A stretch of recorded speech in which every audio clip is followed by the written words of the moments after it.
Okay, this is chapter one for the Introduction to Financial Planning course. The text is Garvin and Ford, Personal Finance, 12th edition. There is a 13th edition. There's not a whole lot of difference in the two. Uh, I chose not to update the text because they haven't up in the newer edition. They haven't updated the tax law, and that would be the primary change for the adding a new textbook. So hopefully you can find this textbook a little bit cheaper. So, so what is personal finance? So personal finance, what we're talking, the goal is financial literacy. So what you want to have knowledge of facts, concepts, principles, technological tools, and that are that are fundamental to being knowledgeable, intelligent, being smart about your money. Personal finance or financial planning is the study of personal and family resources that are important to achieving success, and it can be any number of things: spending, saving, protecting, and investing your resources. We there we'll talk about a lot of investing types of things, this saving, so forth this semester. Uh, the We'll talk about many types of insurance that you should have, and make sure that you're proper, the proper level of insurance. One of the worst mistakes you can make is being underinsured, whether that be your your home or your vehicle, liability insurance, so forth. So, financial responsibility. So, it means you're accountable for your financial well being. One of the worst things you can do is turn everything over to somebody else. For one thing, it's very, very expensive.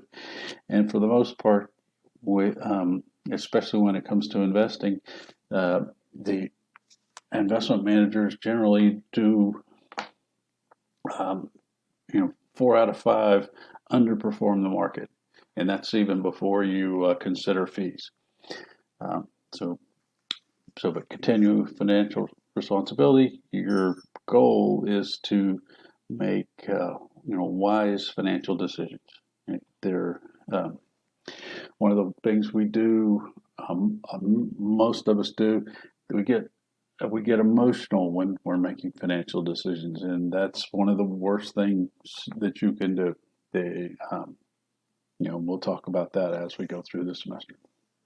So, over the next 5 years, achieving financial success, first, to stay up to date with the current economic conditions. We'll talk more about that later in this chapter. Uh, Use marginal and opportunity cost and the time value of money to evaluate your financial decisions.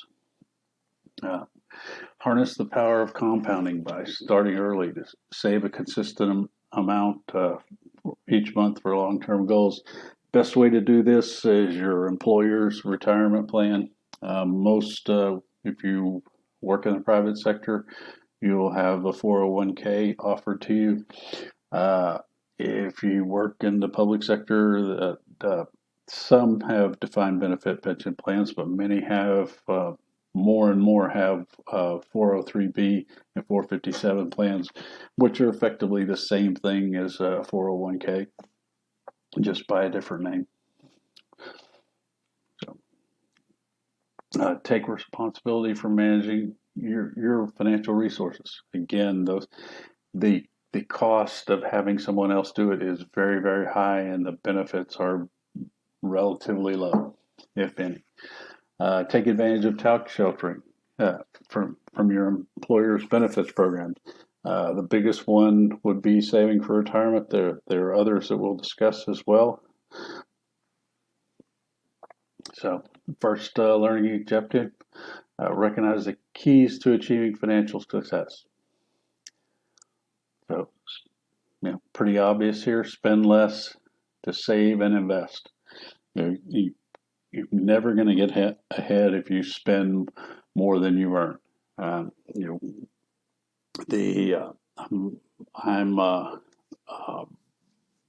one of the I was born in one of the final years of the baby boom, and the baby boomers are have been notoriously poor savers. The you know, and you know, many of baby boomers are well into retirement, but they never prepared for retirement.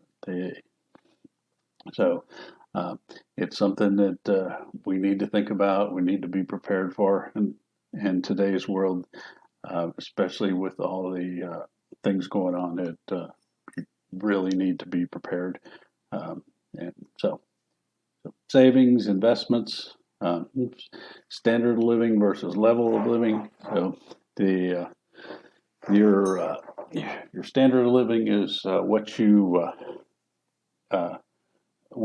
aspire to. Level of living is your current level, where is your current financial situation.